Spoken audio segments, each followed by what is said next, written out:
Gwefan Papurau Newydd Cymru yw eich porth i'r gorffennol, lle mae hanes yn dod yn fyw.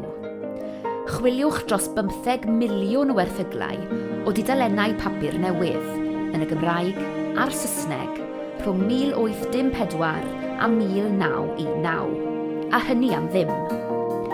Yn ei plith, ceir cyfarchion priodas ac ysgrifau coffa, straeon cymunedol, cenedlaethol a rhyngwladol, yn ogystal â hysbysebion a cholofnau amrywiol.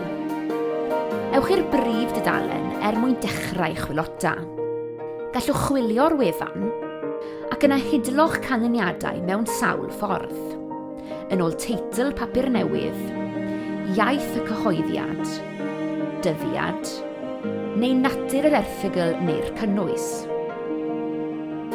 Yn ogystal, gallwch bori pob papur newydd yn unigol, a dysgu mwy am ei hanes a'i cylchrediad.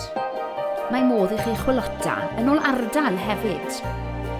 Wedi chi ddewis erthygl yn y rhestr ganlyniadau, gallwch chi darllen yn y papur newydd fel yr ymddangosodd ar y dydd.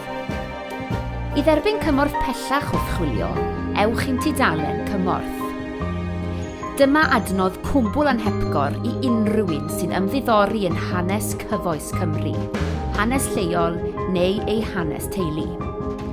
Felly, ewch i'r wefan i ddarganfod.